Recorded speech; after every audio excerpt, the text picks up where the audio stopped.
Apakah berdosa orang tua membiarkan anak perempuan tidak berhijab? La yadkhulul jannata, tak masuk surga ayah, tak masuk surga abang, tak masuk surga suami dayyus yang tak ada rasa cemburunya. Abang, ayah, suami membiarkan istri, adik, anak perempuan keluar rumah tak pakai hijab, dayyus, tak ada cemburunya. Itu adik kau? Iya. Cantik ku tengok. Iyalah, abangnya kan ganteng. Dayyus, tak ada rasa cemburu. Mestinya wajahnya merah. Kenapa kau tengok aurat saudaraku, saudariku, adikku, anakku? Ingat, bapak yang rajin salat, yang rajin puasa sunat, selangkah lagi kau masuk surga, selangkah mau masuk Jannatul Firdaus. Tapi anakmu kau biarkan tidak menutup aurat, selangkah juga kakimu akan ditarik ke dalam neraka jahanam. Ingatlah wahai bapak-bapak yang punya anak gadis, abang-abang yang punya adik-adik, punya perempuan, kau dituntut di hadapan Allah Subhanahu wa taala. Siapa yang Ustaz tunjuk yang menonton acara ini? Jangan pikir kita selamat, yang penting saya sudah sholat, yang penting saya sudah puasa sunat, yang penting saya sudah berzikir, yang penting saya sudah haji dan umrah. Masalah anak saya bukan urusan saya. Kullukum ra'in, setiap kamu pemimpin, wa kullukum mas'ulun ar-ra'iyatih, setiap kalian akan dituntut ditanya tentang yang dia pimpin, adiknya, anaknya, istrinya. Suami-suami yang masih takut sama istri, yang belum pakai hijab, pulang dari sini kasih tahu dia. Setiap kamu adalah pemimpin. Alah, abang baru ngaji sekali, udah mau ceramah pula. Kalau bapak tak pandai ngasih tahu, mudah aja ambil video-video saya cerita tentang hijab itu, kirim ke dia. Dek, ini ada video nih, coba kau tonton dulu. Tengok. Alah, aku tengok ini macam ustaz sesat ini, kata dia. Gak apa-apa, dia pertama marah, tapi lama-lama dia berpikir, doa, jangan lupa doa. Allah bukakan pintu hidayah bagi suami yang sudah menikah, istrinya tak pakai jilbab. Adapun kalian yang lajang, tak ada alasan, karena kalian belum nikah. Pilihlah perempuan yang berhijab. Mudah-mudahan diberikan Allah perempuan yang berhijab. Apa hukumnya menyentuh perempuan yang bukan mahram? Li ayyut'ina ala ra'si ahadikum, ditusukkan ke kepala kamu, ditusukkan besi dari neraka ke kepala kamu, khairan, lebih baik min antamussa yada mar'atin la tahillu lahu, daripada menyentuh tangan perempuan yang tak mahram. Balik dari sini, ambil jarum kecil aja, tak usah paku, jarum pentol, bakar pakai lilin, setelah merah cucukkan. Kadang kita kalau tak dites tak percaya kita. Tusukkan ke kepala, itu lebih baik daripada kau menyentuh tangan perempuan yang tak mahram. Jadi kalau ada perempuan sudah ngulurkan tangannya, Pak Ustaz, saya sebetulnya nggak mau, daripada dibiarkan kan mubazir. Ini udah gini Pak Ustaz, gini kanlah. Insya Allah dia tak sakit hati. Gini kan, senyum kita gini. Jangan pula terlalu kaku, dia udah gini kan. Li ayyut'ina ala ra'si ahadikum, ditusukkan ke kepala kamu, khairan min antamussa yada mar'atin la tahillu lahu. Tentu nengok itu down dia. Jadi sesuaikan juga. Yassiru, berikan kemudahan. La tu'assiru, jangan kau persulit. Basyiru, berikan kabar gembira. Wala tunaffiru, jangan buat orang lari dari agama. Dia udah maaf begini ulurkan. Saya tak pernah belajar ini di Mesir, saya tak pernah belajar ini di Maroko, saya tak pernah belajar ini di Sudan. Ini dapat saya dari film India. Kita sama orang India ini bingung kita. Iya sama tidaknya sama. Saya satu asrama sama orang India setahun waktu di Maroko. Saya tanya dia, jadi kita besok ke kampus? Apa iya apa tidak?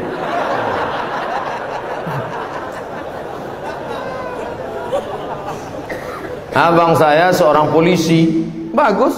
Kalau kena tilang telepon dia. Dia ingin masukkan saya jadi satpam. Di bawah dia itu. Tapi saya menolak, karena masuk kerja orang dalam itu haram. Mantap adik, mantap. Tapi orang tua saya marah-marah karena saya menolak. Bagaimana cara menasihati orang tua Pak Ustaz? Wahai orang tua yang punya anak yang soleh, Ketika orang lain justru memanfaatkan keluarganya, anakmu malah tidak mau karena tak mau makan haram. Dia sudah menyelamatkan engkau dari azab Allah Subhanahu wa ta'ala. Bayangkan dipakainya jasa abangnya, sebetulnya dia tidak punya kapasitas kemampuan sama sekali. Kerja dia di situ, gajinya haram, tunjangannya haram, berasnya haram, duitnya haram, dikasihnya anak bininya makan haram. Tapi kalau dia memang layak, fit and proper test, lulus.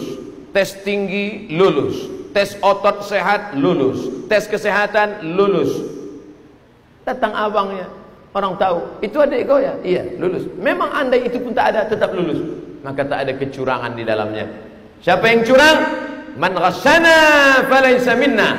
Siapa yang curang bukan golongan umat Nabi Muhammad sallallahu alaihi wasallam. Bayangkan andai kita di akhirat nanti jumpa mau minta syafaat. Ya Rasulullah minta syafaat. Apa kata Nabi? Kau bukan umatmu karena kau curang. Kalau curangnya demi 100 miliar masih masuk akal. Curangnya apa? Hanya mau jadi satpam. Ustadz menyepelekan satpam ya? Tidak. Justru satpam yang bekerja halal mencari nafkah lebih dulu masuk surga daripada orang kaya yang punya jabatan kekuasaan diperoleh dari yang haram. Karena kita akan dituntut di hadapan Allah sekecil apa? Famay ya'mal mithqala dzarratin khairan yarah. Tolong jelaskan pada umat ini bagaimana kredit itu haram. Karena masih banyak orang yang melakukannya. Pinjam 100 ribu bayar 125 riba. Pinjam 100 juta bayar 110 riba. Orang yang melakukan riba kena 5. 1. Alladzina yakuluna riba, orang yang makan riba, la yaqumuna illa kama yaqumul ladzi yatakhabbathu syaitanu minal mas. Bangkit dari kubur nanti macam orang kerasukan setan. Pernah nengok orang kerasukan setan? Pernah nengok orang diruqyah? Allahul qayyum la ta'khudhu sinatun wa la nawm lahu ma fis samawati wal ardi.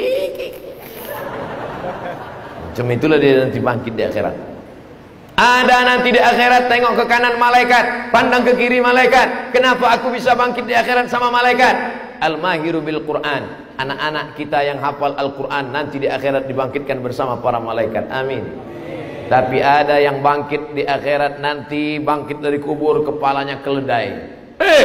Kenapa kepala kau keledai? Karena selalu mendahului imam. Imam baru Allah jangan tegak. Kau kenapa cepat kali? Aku kan pembalap.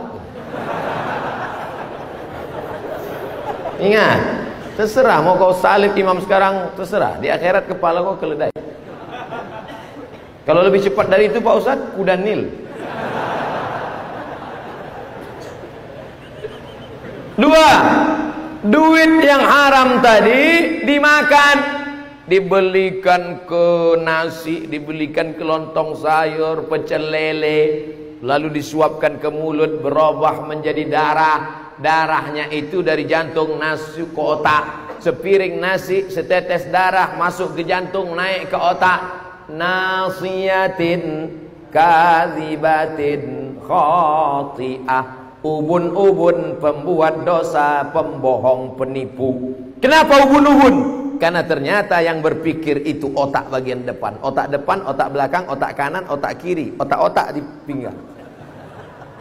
Otak bagian depan ini otak yang berpikir. Kenapa anak saya ini tak pernah mikir betul Pak Ustadz? Gara-gara kau kasih makan riba. 3. Dimakan nasi menjadi darah, menjadi daging, tulang belulang. Ayyuma lahmin nabata min haramin. Setiap daging tumbuh dari yang haram, fannaru aulabi, tempatnya api neraka. Ditimbang kita di akhirat, langsung nampak datanya. Abdul Somad berat 50 kilo, yang halal 10 saja. Yang 40 dari riba. Berapa lama kau diobok-obok dalam neraka jahanam? 4. Hasil riba, untung riba, sedekahkan ke masjid, beli karpet.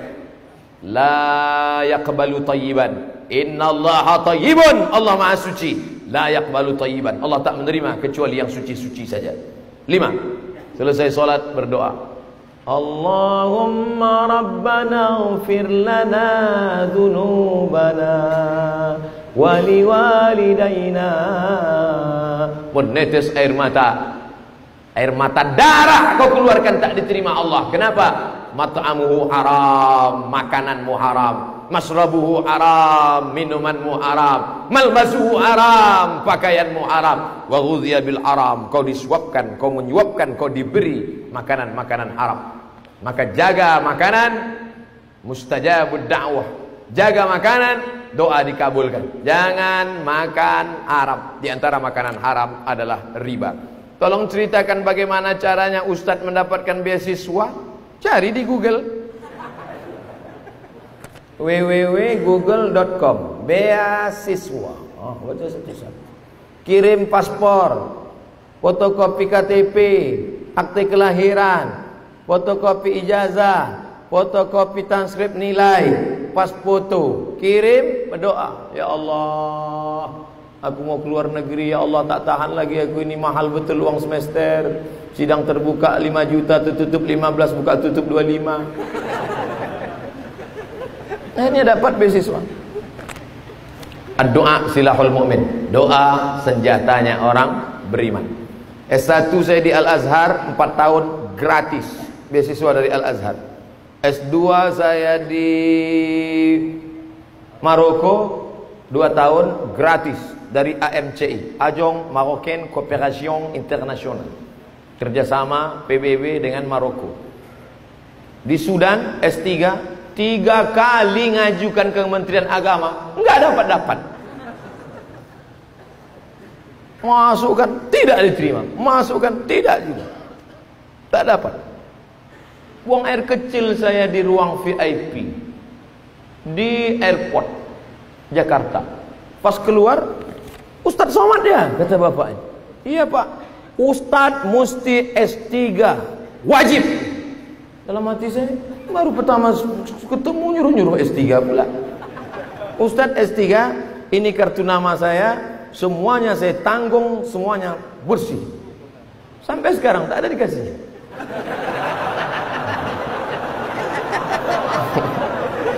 Disitulah saya baru paham, rupanya ditutup orang di pintu sini, dibukakan Allah 1000 pintu. Jangan kau takut, la takhaf, jangan sedih, wala tahzan, jangan cemas, jangan khawatir. Innallaha ma'ana, Allah bersama kita.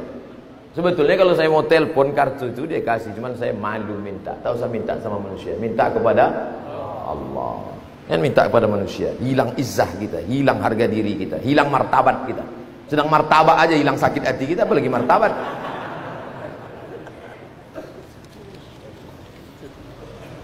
Apa hukumnya seorang ingin nikah dengan sepupu terdekatnya, tapi saudara mereka berdua telah bersama juga. Jadi orang tuanya kurang setuju dikarenakan saudara macam tak ada perempuan lain, carilah. Ilaha illallah. Apa kata Sayyidina Umar bin Khattab? Iltaribu tasihhu. Nikahlah kau dengan orang jauh, orang asing, maka kau akan sehat. Nikah. Tapi kalau udah sana mentok, sini tak juga, sini kena tolak, di sini diusir, sini kena siram air parit, udah buntu jalan, maka aku pesankan kepada bapak ibu, tak apa-apa dia nikah saudara sepupu terdekat itu, bagus, tidak apa-apa. Tapi sementara masih ada yang lain, cari dulu yang lain. Mana orangnya? Nanti saya kasih endorse.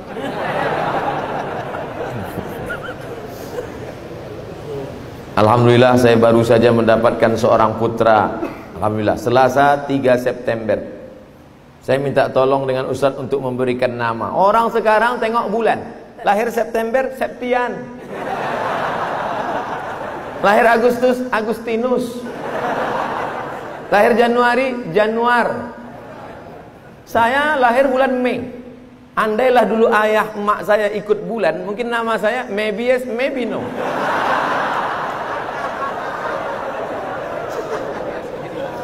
Maka kullu mauludin rahinatun biaqiqatihi, setiap anak yang lahir tergadai. Anak kita itu tergadai. Bagaimana cara menebus tanah yang tergadai? Bayar.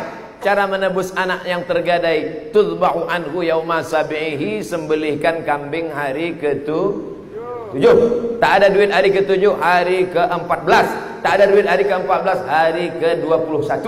Tak ada duit hari ke-21, tak usah tengok kalender lagi. Sebulan, 2 bulan, setahun, 2 tahun, 3 tahun, 5 tahun. Yang sekarang umurnya 40 tahun, silakan kurban sekarang. Silakan akikah sekarang. Balik dari sini, ambil kambing, akikah. Tapi kalau udah umur 40, akikah saja. Jangan minta ayun pakai marhaban.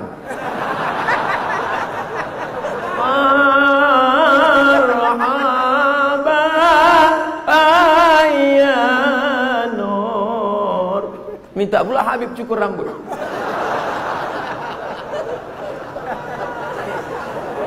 Pertama menebus anak, potongkan kambing. Yang kedua yuhlaku, cukur rambut. Karena waktu dalam rahim rambutnya kotor, najis, bercampur dengan darah. Bersih, cukur. Wa yusamma, kasih nama yang bagus-bagus. Siapa nama anaknya? Fatimatuz Zahra. Siapa nama anaknya? Aisyatur Ridha. Siapa nama anaknya? Khadijatul Kubra. Mantap, mantap. Siapa nama anaknya? Qatrun Nada, panggilan nada. Qatru, tetesan. Nada, embun. Qatrun Nada, tetesan embun. Apa tak senang suaminya? Balik dari kerja, menetes embun. Sejuk batin. Ini nama istri. Siapa nama istrimu? Christina Aguilera. Penyanyi yang dari mana itu? Nanti saya sebutkan, sangka orang saya kenal pula. Oleh sebab itu maka kasihlah nama yang baik-baik. Hummida wa ubbida. Hummida, nama yang terpuji. Hamid, Mahmud, Muhammad.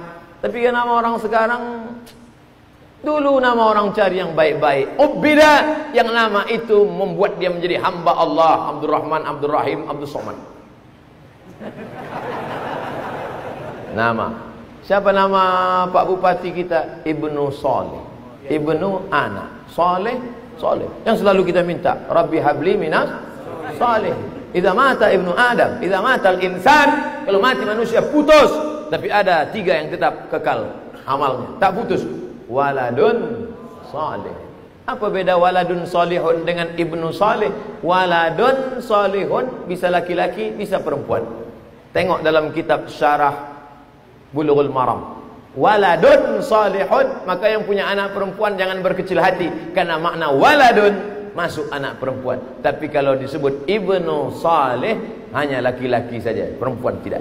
Maka yang punya anak perempuan jangan kasih nama ibnu salih, bintu salihah. Oleh sebab itu maka nama sekarang malu Pak Ustaz. Aisyah, Fatimah, Hasan, Husain, malu. Pakai nama yang lain-lain, yang cantik-cantik, yang bagus-bagus, selama maknanya bagus. Nama anakmu siapa? Camry. Itu Kijang Toyota. Camry sedan Toyota itu. Anak saya ini lahir 17 Agustus Pak Ustaz. Terus Camry, kemerdekaan Republik Indonesia. Mantap. Cuman pangkalnya kasihlah Muhammad Camry atau Camry Abdillah, supaya orang tak salah paham dan tak salah sangka. Mudah-mudahan kita semuanya mendapatkan kebaikan. Ala hadhihi niyyah wa kulli niyatin salihah. Al-Fatihah.